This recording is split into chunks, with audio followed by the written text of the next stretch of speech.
Hi, today's lesson is on Chapter 6, Section 2, called Succession. Succession is a process in communities that begins when a community or a set of communities are significantly disturbed by events such as illustrated by this volcano. As you can imagine, the lava of this volcano has burnt all the living things to a crisp in its path, and the toxic smoke that followed has annihilated everything else as well. So, events as dramatic as volcanoes, or even as trivial as a tree fall in the forest, can damage existing communities and initiate a process called ecological succession. So, today I want to tell you a little bit about ecological succession and give you a feel for some of the patterns that are associated with it. In particular, I want to describe that there are, in fact, patterns of how communities change over time, and specifically talk about how different kinds of disturbances lead to different paths of recovery. Okay.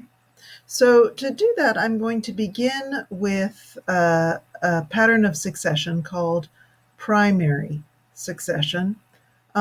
Succession, of course, is the pattern of recovery, but primary succession often begins with a disturbance event that destroys all organic material in its path. So that volcano, by laying new rock down, essentially destroyed all, not only all living things, but even the organic material on which they depended.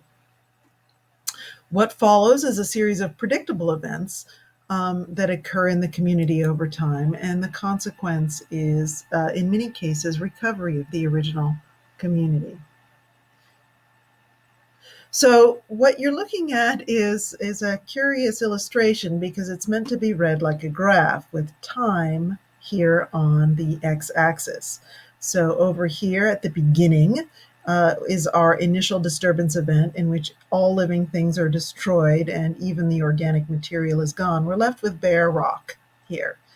And this is an interval of 15 years, 35 years, 80 years, and ultimately 115 years. And what you're looking at is sort of a window of what those communities look like over time. And as you can see, the broad picture is stuff grows back. But there's a particular pattern. Okay, and that pattern is characterized first by the appearance of a set of species that have some key characteristics. One, they tend to arrive from long distances, so tend to have wind-borne seeds or are able to travel long distances to colonize. And they also have very few nutritional demands. They're hardy, tough, and live fast and short lives. However, as you'll see later, they don't do well when other organisms are there. What they do by living there is introduce new organic material. So as these die, new soil begins to form as it composts into the bare rock and becomes organic debris. And this is a foundation on which perhaps slower growing species that are slower to arrive and slower to live, that depend on a little more organic material in order to establish themselves. And these ultimately replace these original species because they are though they are slower to grow, slower to get there, they actually outcompete the pioneer species for the space available. They live longer, they take more space, and they crowd out these pioneer species. In turn, even slower growing, bigger plants replace these next species. And finally, a community of plants that we call a climax community is the one to which the community eventually returns. Climax communities are typically characterized by long-lived organisms that have big nutritional demands, but they live in these rich and complex soils that were built over the years by these prior species. And they, because they are big and tall and leafy, they outcompete these smaller plants for resources. And as a result, that's what lives there until, of course, another disturbance happens. That's the pattern of primary succession, beginning with no organic material and eventually reaching a climax community. And it takes a good long time. And if I can just go back to this volcano, this is actually a picture of an island called Krakatoa that is a volcano, as many islands are. And we know that it underwent primary succession because there was a volcano that basically destroyed everything. That volcano basically destroyed everything when it blew back in the 1800s. And today, 150 years later, it is a climax community once again. The original flora and fauna that were there have returned over this course of primary succession.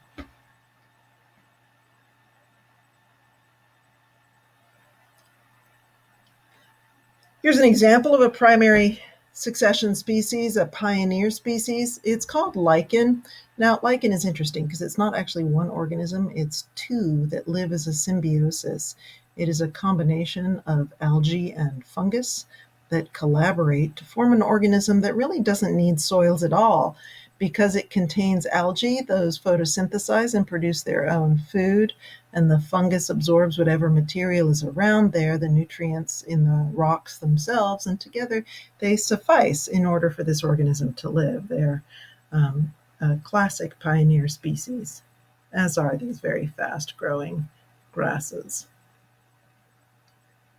Now, what I want to do is contrast that with a process called secondary succession, which is different from primary succession in several ways. One is the starting point, and the other is the time scale. Notice that this time scale is far shorter. We reach the climax community in 40 plus years rather than over 100 years. And the reason is because we don't start with nothing. Secondary succession is what follows after a disturbance that does not destroy all living things and remove all organic debris. Instead, it leaves some living things and some organic debris behind. And good examples of those kinds of disturbance events are forest fires or hurricanes. Events that certainly scour a landscape, but do leave some material behind, some things still alive on and in soils that still have organic material. And because that organic material is there and there are a few organisms that still live there, the start is much faster. And so we don't really need a period of time during which only primary pioneer species are occurring, because there's already soil, already plant material to provide an environment where later species in that succession process can exist. And as a result, the whole transition from the first disturbance event to the climax community takes much less time. So that's secondary succession. So here's the thing. A climax community, we used to think that that was sort of the stable endpoint of succession, except the fact is that disturbances happen a lot.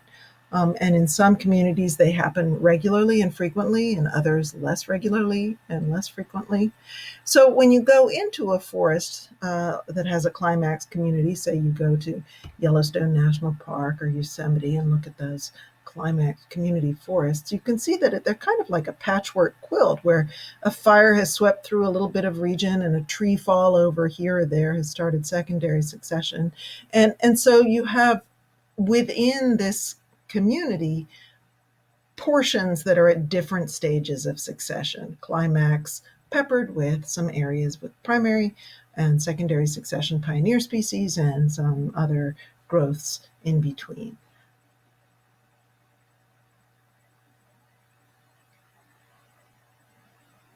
We have lots of examples of this.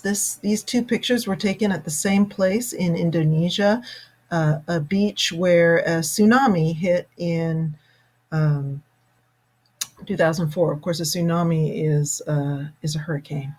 And what you can see is that it stripped this beach landscape bare, but left these more mountainous regions fairly intact because of the direction of the winds and rain that did the damage and the effect on the currents and the wave action.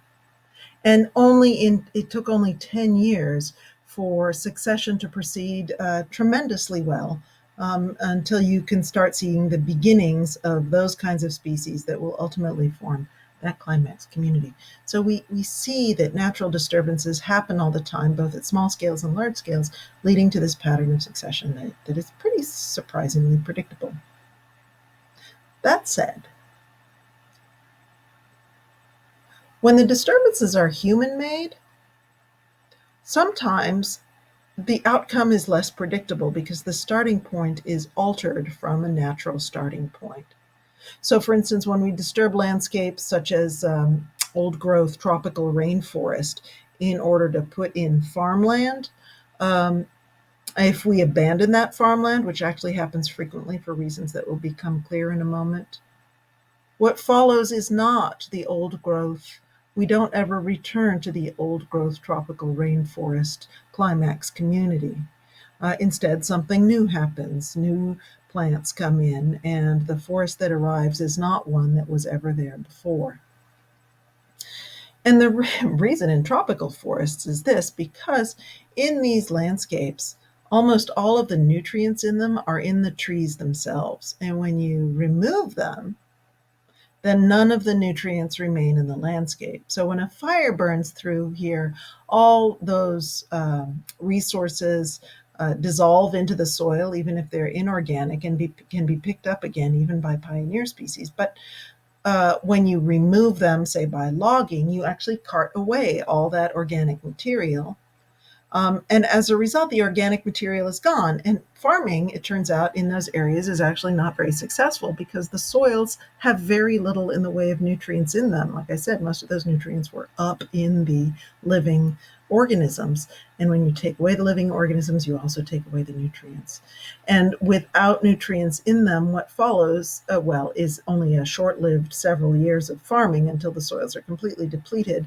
And then a succession process that leads to a completely new community, often of fast growing and non native organisms that live in place of what was once native climax community.